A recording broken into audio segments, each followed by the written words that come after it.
All right, picking up from the last video, we're going to talk about the binomial distribution. A binomial distribution has four characteristics. The first is there's two outcomes. It is always success or failure.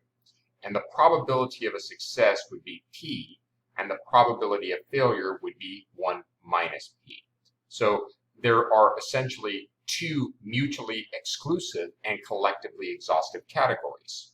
An example would be flipping a coin. If you define a success as heads, then a failure would be tails. The probability of a success is 50%.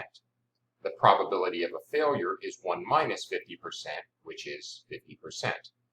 They are mutually exclusive because they can't occur at the same time.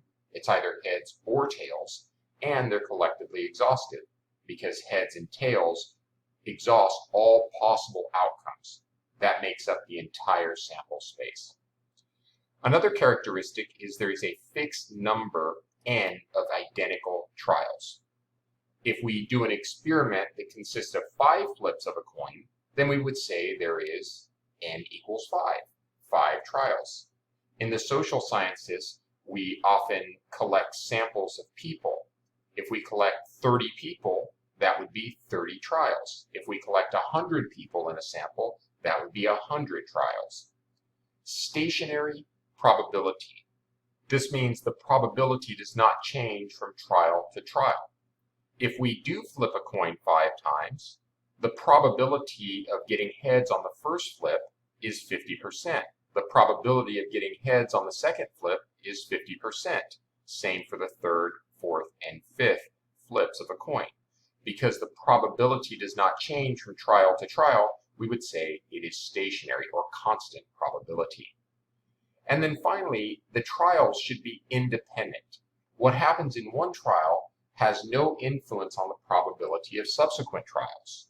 If you flip a coin 5 times, what you get on the first trial has no influence on the probability of the second trial. If you get heads on the first, that doesn't change the probability of getting heads on the second. Similarly, if you get heads on the second, that doesn't change the probability of getting heads on the third, so on and so forth.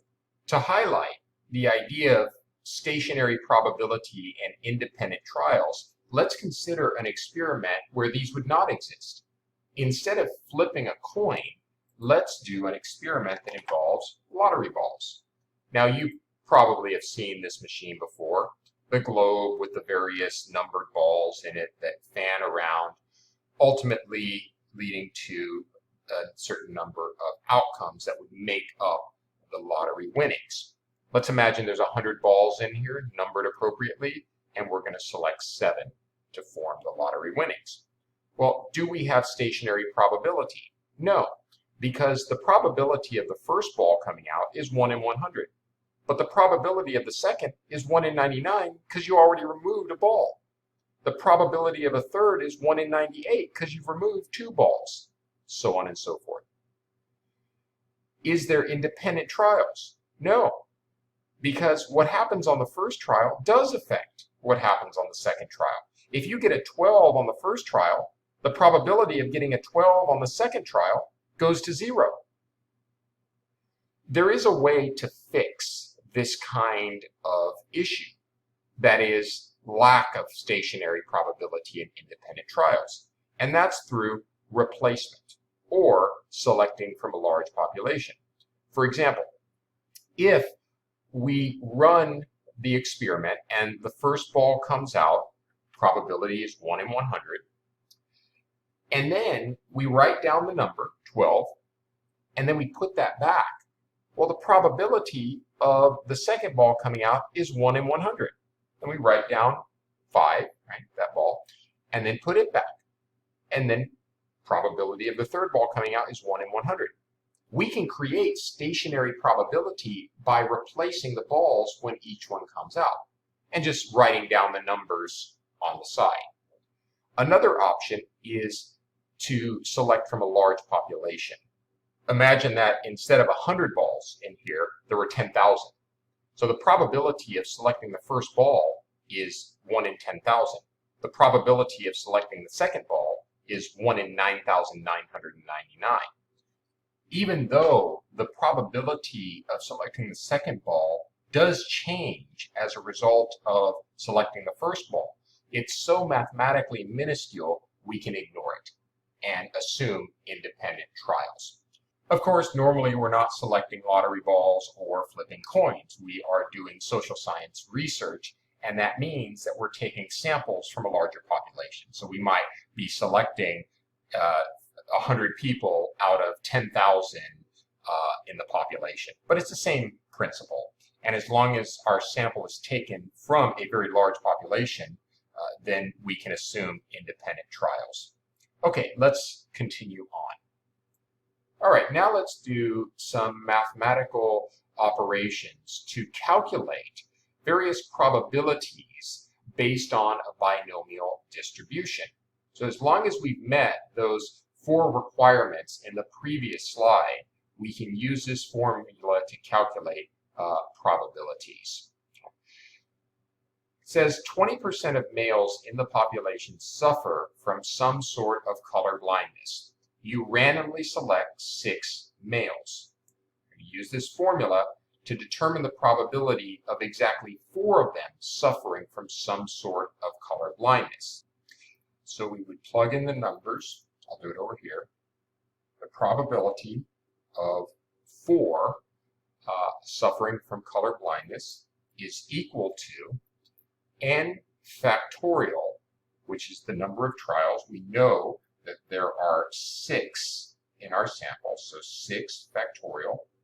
We divide that by x factorial, and that's going to be the number of successes. That's 4 factorial. We multiply that by n minus x factorial, 6 minus 4 factorial.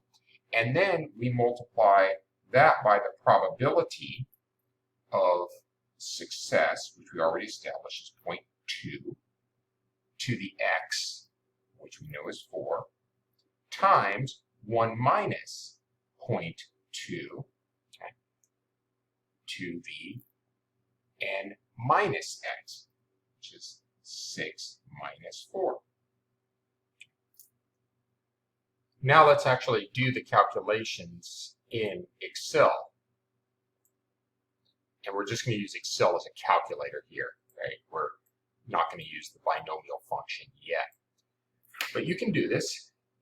We'll put equals, and we first need the numerator, so we're going to put equals factorial, F-A-C-T, and we'll put 6. And then we're going to divide that by 4 factorial times 2 factorial. So we'll put in brackets factorial 4, and then times factorial 2. And if you do that correct, you get 15. So that takes care of this. Now we need to multiply 15 by 0.2 to the 4th. And we need to multiply that by 0.8 to the 2nd. Right? 6 minus 4 is 2.